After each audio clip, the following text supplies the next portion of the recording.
Now, in reaction to the new cash withdrawal policy by the Central Bank of Nigeria, which restricts the maximum cash withdrawal by individuals to 100,000 naira per week and 500,000 naira for corporate organizations, the Nigerian Senate asked the Apex Bank to adjust the withdrawal limits in response to the public outcry.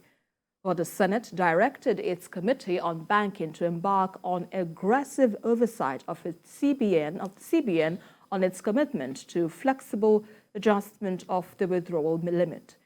Meanwhile, the new 200 naira, 500 and 1,000 naira notes have gone into circulation. Dekunle, let me begin with you on this. How much of this move do you think by the Senate will yield any positive outcome whatsoever? It all depends on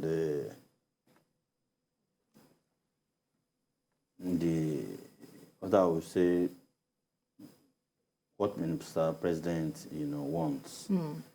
Because from the body language of Mr. President, he wants this new policy, and you will see that he really, really wants it. But the other time I spoke about it, I said it's a beautiful thing for Nigeria, but the elite will not want it. They want to buy votes. The politicians will never, ever like this, I can tell you. Every politician goes around with cash, humongous, volume of cash. When you see all these vehicles loaded, following them. Escort. And that's what makes them, So now, with this new policy, it will be very difficult. From what CBN said, there will be limited number of 1,000 naira in circulation. You won't even see one at any ATM in Nigeria. You won't see 500 naira at any ATM in Nigeria. Because there will be limited. So you will see more of 100 naira, 200 naira, those lower denominations. So what that means is that it will dissuade you from carrying huge volume. Even it is 1,000, you can just take 1 million naira in a bag. But now, with a small note, you know what it will mean. Those who are against this, we need to ask ourselves, what do we really want for our country? Because if we want it to work, we have to make a lot of sacrifice. Everywhere, go and look at it. Look at Kenya, look at many African countries. See the volume, the level they have reached about cashless economy. We are still here, and when things don't work, we lambast the government. What of those who are not in government? All of us. So the big men, the elite, the politicians, they need to search their souls. Do we really want Nigeria to work? If we do, we don't need to reinvent anyway. The models are there. We just copy some of these things that are working in other places. Nigeria is not working. The economy is not working. Our politics is not working. There's nothing that is working in Nigeria except corruption. You get my point? So if we get this policy right, I can bet it, corruption will be thoroughly difficult. Right. Then those who do kidnappings, those terrorism, merchants, they run on huge cash. You get me? So what they call illegal cash flow will be easy to trace. Everybody will have their, it's our footprints. And that means you can trace everything. But this, our big men and women will not want. And I've said it again, I said it many times, I know they will do everything to frustrate it. But if the president, as with what I'm saying, you can see that the president is giving the CBN governor full backing.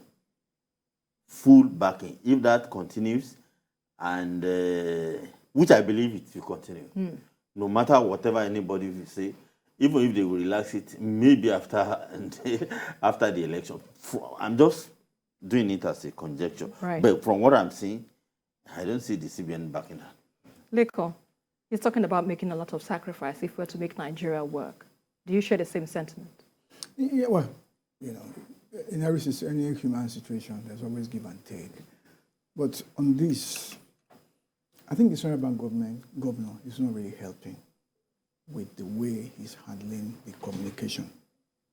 He keeps talking about, 85% of Naira is in circulation. And so what? Big deal. If it is about security, as Adekunle is saying, that we need to see electronic trails of how money moves. So if you're a money launderer, if you're a drug seller, if you're a bandit or kidnapper and all that, and money is transferred to you, it is easy to trace you, to know from the beginning that there's going to be an electronic trail of all your transactions. But I'm sure you have heard that those SARS people will take you to your ATM machine and make you withdraw money. Meanwhile, there is a CCTV capture there.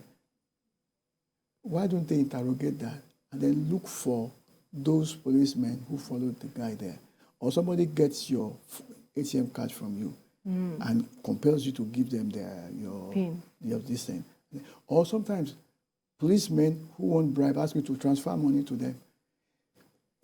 Are we really taking advantage of this digital technology? Right. Then the infrastructure. In certain parts of the country, is there a guarantee that there is network and it's going to work for all of us? The same central bank that came up with POS, meaning that if you need money, you don't really have to go and run to the bank, is now coming with a policy that counsels it. Though, you have less than 30 seconds. Yeah. Okay, let me just... so essentially, my point is that this is a good policy, but we need to make haste slowly. Fine place to leave it, gentlemen. And well, that's where we wrap today's edition of Journalist Hangout. I'd like to thank my guests, Lekon Shote and Adekunle Yusuf. It's a pleasure, as always, to have your thoughts on Journalist Hangout.